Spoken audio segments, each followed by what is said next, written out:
Top 10 movies of Sivakarthikeyan. இது ரொம்ப ஒரு ரிஸ்கான மேட்டராச்சு. Rajini Murugan 7th place. Seemaraja 10th. ஏன்னா சிவகார்த்திகேயனோட படங்கள் நல்ல படங்கள் இனிதான் வரப்போகுது.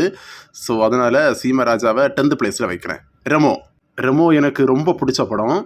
அதனால இதை நான் வந்து லாஸ்ட்டும் வைக்கல, ஃபர்ஸ்ட்டும் வைக்கல, சென்டரில் வைக்கிறேன். 5th place. நம்ம வீட்டு பிள்ளை ஒரு family movie. So 8th place. மாவீரன் சன் டிவியில் இந்த படத்தை நான் பார்த்துருந்தேன்.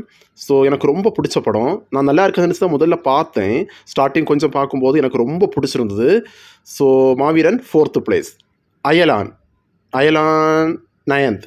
Don 6th place. வேலைக்காரன் 3rd. வேலைக்காரன் படத்துக்கு 3rd பிளேஸா? வேலைக்காரன் படத்தில் எனக்கு சிவகார்த்திகேயன் சாரோட ஆக்டிங் ரொம்ப பிடிக்கும். எதிர்நீச்சல் 1st பிளேஸ். எதிர்நீச்சலுக்கு சிவகார்த்திகேயன் சாரோட கெரியரில் ஒரு டேர்னிங் பாயிண்ட் ஆஃப் மூவினா எதிர்நீச்சல் மூவி தான்.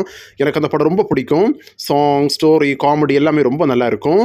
இன்டர்வலுக்கு முன்னாடி வரைக்கும் டிஃப்ரெண்ட் டைப் ஆஃப் மூவி போயிட்டுருக்கும். இன்டர்வலுக்கு அப்புறம் different type of movie. So ரொம்பவே நல்லா இருக்கும். So 1st place. Amaran so இதுதான் 1st பிளேஸில் வந்திருக்கணும். நீங்கள் கேட்க மாட்டீங்கன்னு நினச்சேன். மதராசியோ வேறு ஏதாவது மூவி கேட்பீங்கன்னு நினச்சேன். ஸோ அமரன் 1st பிளேஸில் வைக்க முடியாது. ஸோ பரவாயில்ல, 2nd பிளேஸ், நோ ப்ராப்ளம். இந்த படங்களில் உங்களுக்கு பிடிச்ச படங்கள் எந்த படங்கள்? இந்த படங்களுக்கு நீங்கள் என்ன ரேட்டிங்ஸ் கொடுப்பீங்கன்னு கண்டிப்பாக கமெண்ட்ஸில் வந்து ஷேர் பண்ணுங்கள். இதே மாதிரி வீடியோஸ் பார்க்கணுன்னா கண்டிப்பாக நம்ம சேனலை சப்ஸ்கிரைப் பண்ணி வச்சுக்கோங்க.